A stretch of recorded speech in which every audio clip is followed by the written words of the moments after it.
Baik, selamat siang semuanya. Kembali lagi bersama saya Dr. Beni Wulur SH Makes.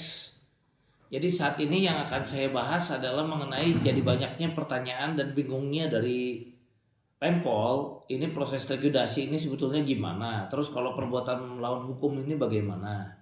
Jadi saya akan jelaskan. Jadi seperti yang kita tahu, Wana Arta saat ini sudah dalam proses likuidasi dan likuidator sudah ditunjuk. Nah, likuidator diduga ditunjuk memang oleh buronan ya, dan sampai saat ini tim likuidator diduga kuat tentu setuju kepada para buronan. Nah, itu ya, diduga kuat, kita tidak tuduh tapi diduga kuat seperti itu. Kenapa saya bilang begitu? Karena begini, kalau sekarang likuidator memang terus terang, saya juga seorang likuidator ya, dan juga seorang kurator yang memahami baik proses kepelitan maupun proses likuidasi.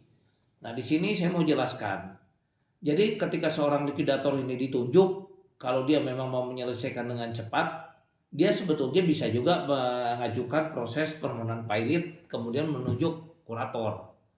Ya, nah kurator nanti melakukan pemberesan. Nah, kalau sudah masuk di dalam proses pemberesan, kurator biasanya bisa melakukan gugatan lain-lain untuk menarik aset-aset dari para owner untuk masuk pada budol pahit, sehingga dalam waktu 60 hari kemudian apabila sejak didaftarkan kemudian hakim pengadilan niaga memutuskan bahwa itu betul adalah masuk dalam budol pahit, maka bisa kemudian memohon lagi penetapan ke hakim pengawas, bisa dibagikan kepada eh, para pemegang polis ya. Nah, tapi di sini kita bisa lihat tim likuidator sama sekali tidak melakukan proses permohonan pilot ya, dan bahkan mengajukan upaya gugatan perbuatan melawan hukum pun tidak. Jadi sebetulnya bisa dengan cara permohonan pilot, tentu itu yang lebih cepat.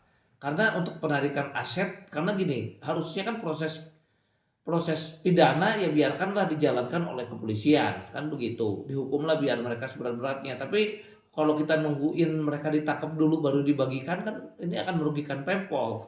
Sehingga seharusnya kalau untuk membagikan aset, tim likuidator harusnya mengajukan permohonan pilot ke pengadilan niaga, kemudian kurator nanti akan melakukan permohonan, akan melakukan pembagian ya atas aset-aset Vol.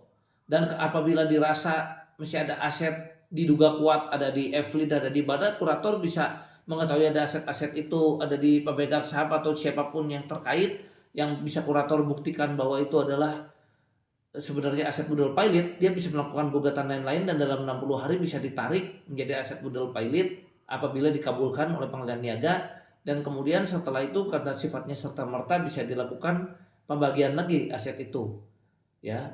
Nah, kurator tidak melakukan hal itu, kita lihat. Likuidator tidak melakukan hal itu, kita lihat.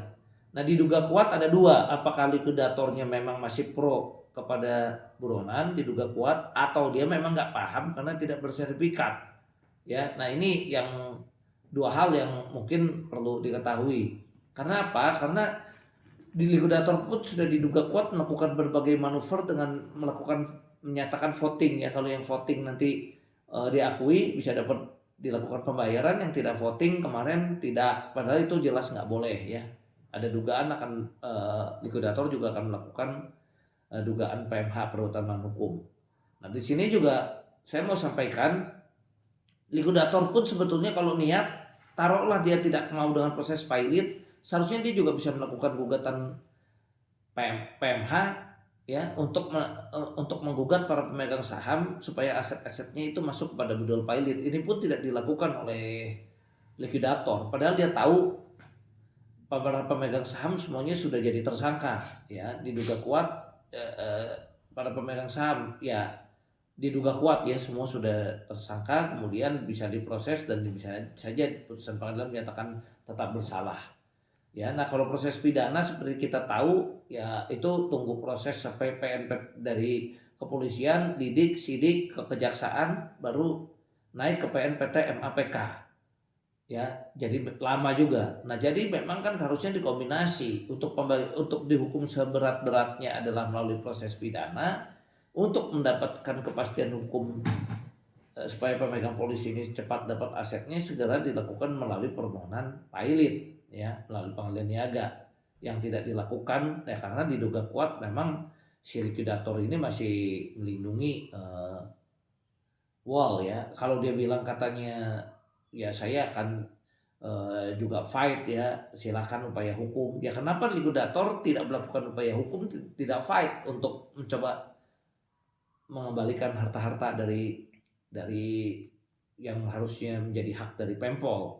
Nah ini yang perlu saya jelaskan perbedaannya ya. Nah tapi kalau likuidator tersebut bersertifikat mumpuni ya mestinya didukung ya. Otomatis nasabah saya karena kita tidak percaya dengan likuidator, kita dilema. Kalau kita semua setuju daftar kepada likuidator kemudian diakui, memang secara undang-undang kan harusnya begitu. Nah artinya kita seolah mengakui keberadaan likuidator dengan daftar. Ya, nah ketika kita melakukan gugatan bisa saja majelis hakim menolak, menyatakan ya karena Anda daftar berarti kan Anda juga setuju. Apalagi kalau tim likuidator kemudian bagikan uangnya.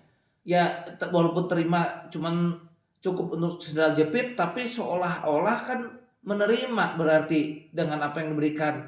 Nah itu juga bisa jadi dasar dari likuidator untuk melakukan pembelaan diri. Lah sudah dilakukan pembagian, dia terima kok dengan proses likuidasi ini, artinya sudah tunduk dan taat dengan proses likuidasi ini.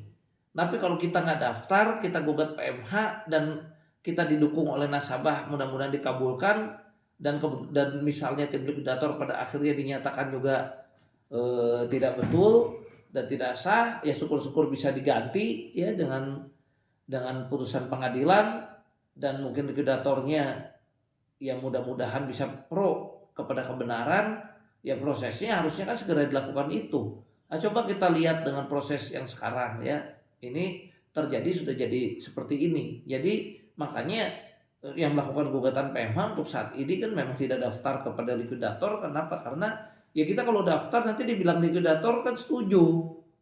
Nah setuju kemudian mereka seolah-olah udah tunduk pada proses likuidasi ini, ya tunggulah pembagian berikutnya. Padahal kita nggak setuju dengan cara yang dilakukan oleh tim likuidator.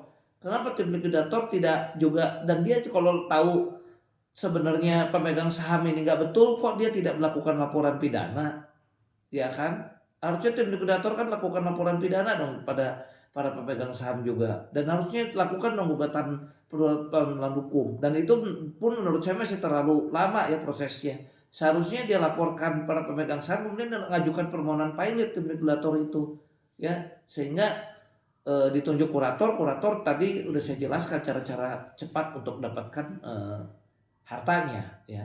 Nah ini yang makanya kami harapkan supaya didukung, supaya kalau ada dugaan-dugaan permainan di sini ya bisa kita patahkan ya. Kita tidak tuduh ya, kita lihat sama-sama, kita amati, kita uji pendapat hukum saya ini apakah benar atau tidak. Sekian dan terima kasih.